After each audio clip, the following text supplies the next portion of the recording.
When I was first diagnosed, I felt very unlucky. I felt like I couldn't live the life I wanted to because of CF. It was difficult.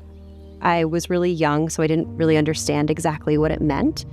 And I didn't understand the impact it would have on my life. At the time, this was really pre-internet. So when you wanted to find out about something, you literally had to go to either the library or the bookstore. Then the page and a half that was in the Merck manual on cystic fibrosis was dire. When you're young parents and you get given this devastating news, your whole world spins out of control. We didn't know what the future was going to look like.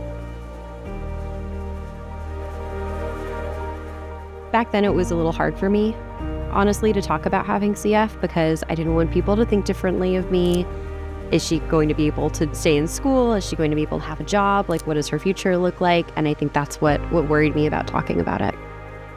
Every couple of months, I would get a cold or a flu, and it would feel like my whole life just shifted for a month or weeks at a time. I would have to go to the hospital. I would have to take time off work.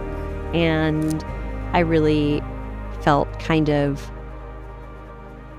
lost because of how difficult that was. And it was really taking a toll on me emotionally as well, just because I felt like I couldn't plan for my future or really live my life in the way I wanted. I felt like I was missing a lot. There was nothing I could do to change the fact she was in the hospital, but I could make that experience as terrible as we probably could. My job as a dad was to make it as fun as it possibly could. Cystic fibrosis is caused by mutations in the CFTR gene. There are around 2,000 different CFTR mutations. About 85% of people with CF have a common mutation called F508del. We have developed medicines in people with the most common mutation. That's about 80% of people with cystic fibrosis. There's another 10% of people with cystic fibrosis where our current medicines are not likely to work. But there's about 10% of people with cystic fibrosis who have individually rare mutations. Olivia has a rare CFTR mutation. We have been working for over 10 years to study each of these mutations, no matter how small a number of people have them, to reach our goal of a treatment for all people with cystic fibrosis, no matter how small or how rare their mutation may be. The challenge was, though, is how do we demonstrate the benefit of our medicines in people with mutations when there's less than 5 people in the world with that mutation?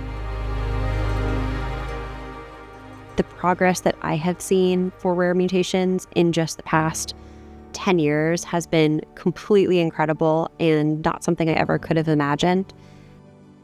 What we have done over the last 10 years is we have tested rare mutations in the laboratory and determined if our medicines have the potential to improve the function of the CFTR protein that's caused by these individual rare mutations. We use Fischer Rat Thyroid cells, they're called them FRT cells, and we were able to engineer these cells to express CFTR with a specific mutation. For a lot of the rare mutations that we profile, they're so rare that there's actually not enough people with CF with these rare mutations to enroll them in a traditional clinical study. And so we developed an in vitro lab-based assay where we could actually profile the response of these rare mutations to our medicines. Developing medicines for people with serious unmet medical diseases is one of the hardest jobs, that we can do. It's also the coolest job. What's been motivating us for the last 25 years is connecting to people with CF.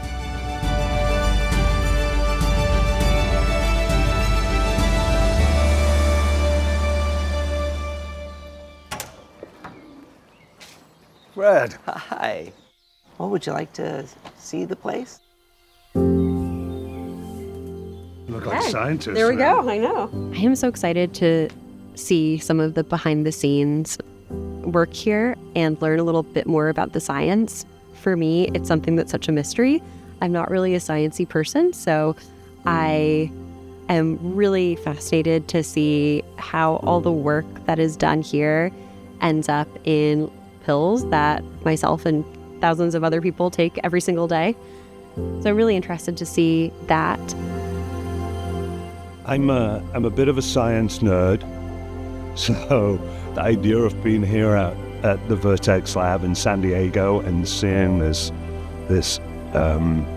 just the future. When you come here, it's like being in the future. It's great. We're going to go into the lab now, and you're going to do an experiment on cells that express one of your very rare mutations, and so you can actually add the medicine to the cells and see what happens. Wow, okay, I'm really excited. Yeah, so let's go into the lab. Welcome to our pharmacology lab. Thank you. This is where we profile the response of rare CFTR mutations to our medicines.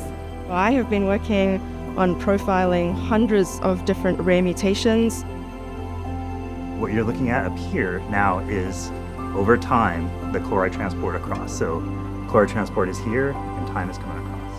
We developed a panel of cell lines, and in each cell line, we expressed an individual rare mutation. We then tested if our medicines worked on that mutation or didn't work on that mutation. And it turns out hundreds of mutations responded to our medicine.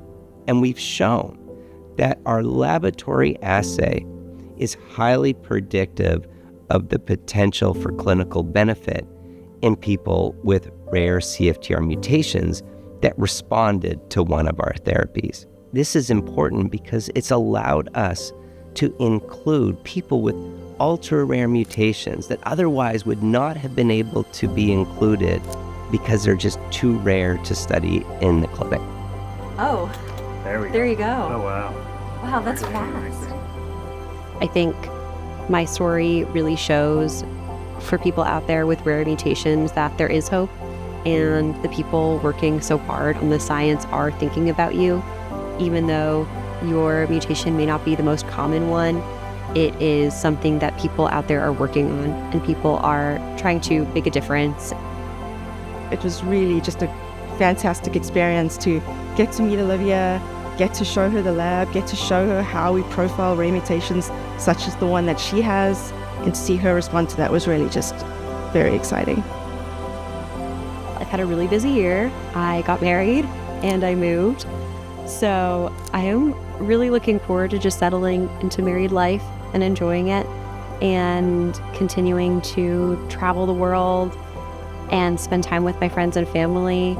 It's not anything really big and exciting, but I think just being grateful for every day. I've always said that I will live up to that promise that I made to Olivia when she was a baby, that I will do anything and everything I can to make sure that she is happy.